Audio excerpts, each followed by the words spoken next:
Bismillahirrahmanirrahim. Assalamualaikum warahmatullahi wabarakatuh. Rabbi shrah li sadri wa yassir li amri wahlul 'uqdatam min lisani yafqahu qawli.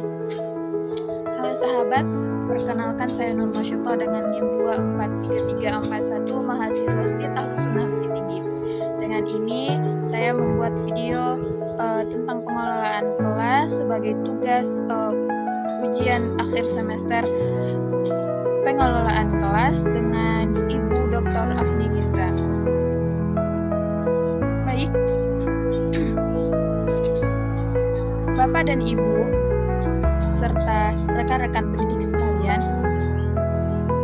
pernahkah kita memasuki ruang kelas yang terasa sangat dinamis, namun di saat yang sama justru membingungkan?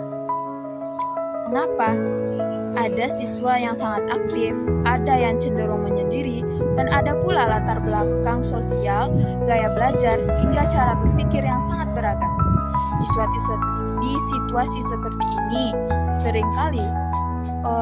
seringkali kita bertanya-tanya, bagaimana sih cara guru atau cara kita menjaga kelas tetap kondusif tanpa harus menjadi sosok otoriter yang ditakuti oleh peserta didik? Mungkin banyak di antara kita yang beranggapan bahwa pengelolaan kelas adalah soal ketegasan dan aturan kaku yang sepihak. Padahal yang paling penting yang menjadi fondasi kokoh dalam pengelolaan kelas adalah kesepakatan kelas yang inklusif.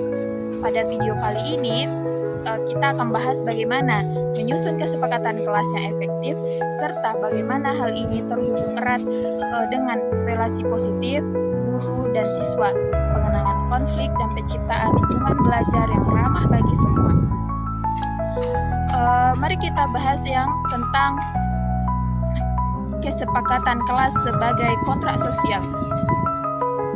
Apa itu? Yang pertama kita bahas tentang antara aturan dan kesepakatan. Mari kita bedakan antara aturan kelas dan kesepakatan kelas. Aturan kelas dibuat secara sepihak oleh guru dan dominan berisi daftar larangan. Sebaliknya, kesepakatan kelas adalah sebuah kontrak sosial yang dirumuskan secara partisipatif antara guru dan peserta didik. Mengapa perspektif ini sangat penting, sangat krusial? Dalam sejarah, kita belajar dari peristiwa lahirnya Piagam Madinah. Ketika Rasulullah tiba di Madinah yang sangat heterogen pada saat itu, yang terdiri dari berbagai suku, agama, dan bangsa, latar belakang, langkah utama yang beliau ambil bukanlah memaksakan kehendak sepihak, melainkan menyusun kesepakatan tertulis yang menjamin keadilan, persatuan, dan rasa aman bagi semua pihak. Prinsip inilah yang kita bawa ke dalam kelas kita pada saat ini dan masih sangat relevan di zaman modern. Ketika siswa dilibatkan dalam merumuskan tatanan kelas, mereka tidak akan merasa diatur atau ditekan, melainkan merasa memiliki tanggung jawab atas ruang belajar mereka sendiri. Nah, langkah kedua, mari kita bedah praktis menyusun kesepakatan. Lalu bagaimana cara praktis menyusun kesepakatan kelas yang inklusif? Di awal semester ada 3 poin yang bisa kita terapkan. Yang pertama, mulai pertanyaan pemantik. Alih-alih membagikan lembar aturan, tanyakan kepada siswa, kelas seperti apa yang membuat kita merasa nyaman, aman, dan dihargai saat belajar. Ajak siswa berdiskusi dalam kelompok atau tuliskan ide mereka di kertas refleksi. Yang kedua, ubah kalimat negatif menjadi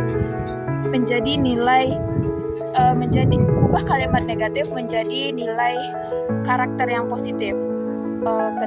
Contohnya, jika siswa menuliskan dilarang memotong pembicaraan, ubahlah menjadi kalimat saling mendengar. Kamu tidak boleh memotong pembicaraan, gitu misalnya. Lalu kalimat negatif itu kita ubah dengan kalimat positif yang berbunyi, kita saling mendengarkan ya, kita saling mendengarkan ya sesama teman dan menghargai. Nah, dengan begitu kesepakatan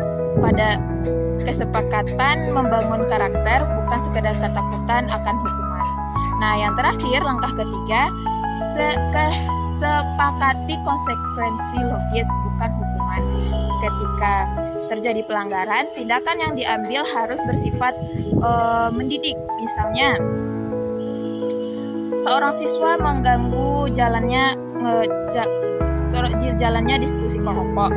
Nah, konsekuensinya bukanlah berdiri depan kelas, melainkan membantu kelompok lain merapikan atau menyusun kembali hasil diskusi mereka. Nah, lalu kita bahas tentang keterkaitan dengan elemen pengelolaan kelas lainnya. Rekan-rekan, sahabat, Bapak Ibu pendidik, kesepakatan kelas yang kita buat tidak berdiri sendiri dalam ruang hampa. Ia menjadi benang merah yang mengikuti seluruh pilar pengelolaan kelas lainnya. Yang pertama, keterkaitannya dengan hubungan positif guru dan siswa. Proses musyawarah saat membuat kesepakatan menciptakan atmosfer kesetaraan. Siswa melihat guru bukan sebagai penolak pendapat, melainkan sebagai fasilitator yang adil. Hal ini membangun rasa percaya antar guru dan siswa yang sangat tinggi. Kedua, keterkaitannya yaitu dengan penanganan dan perilaku konflik. Penanganan perilaku dan konflik. Saat terjadi gesekan antar siswa atau ketidakdisiplinan di kemudian hari, guru tidak perlu marah atau emosional. Guru cukup mengajak siswa merujuk kembali pada kesepakatan yang pernah disetujui bersama. Ini mengubah peran guru dari penghukum menjadi pembimbing yang mengevaluasi diri. Nah, yang ketiga, keterkaitannya yaitu dengan desain suasana belajar di dalam kelas. Kesepakatan untuk saling menghargai atau memicu kita untuk merancang tata ruang kelas yang fleksibel. Misalnya menerapkan susunan tempat duduk melingkar, atau untuk diskusi interaktif sehingga tidak ada siswa yang merasa terasing di pojok belakang kelas. Nah, sebagai penutup, mari kita ingat kembali bahwa pengelolaan kelas bukanlah tentang bagaimana kita mengontrol peserta didik, melainkan bagaimana kita membangun tatanan bersama agar setiap individu dapat berkembang secara optimal. Perbedaan latar belakang, gaya belajar, dan karakter dalam kelas kita bukanlah hambatan, melainkan kekayaan sosial yang memperluas dinamika kesepakatan kelas yang inklusif, tiang penyangga yang akan menopang atas berjalan lancarnya keadilan dan kedamaian di ruang kelas kita. Baik, sahabat, rekan-rekan dan ibu, cobalah kita terapkan langkah penyusun kesepakatan yang sudah kita bahas pada tadi.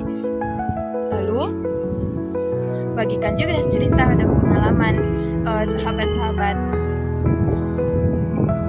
Terima kasih telah menyaksikan. Tetap semangat menginspirasi dan membangun peradaban dalam ruang kelas. Saya Nur Masyito, pamit undur diri. Mohon maaf atas apabila ada kesalahan kata dan perspektif. Saya karena kebenaran hanya datang dari Allah dan kesalahan datang dari saya. Wabillahi taufiq wal hidayah. Wassalamualaikum warahmatullahi wabarakatuh. Sahabat.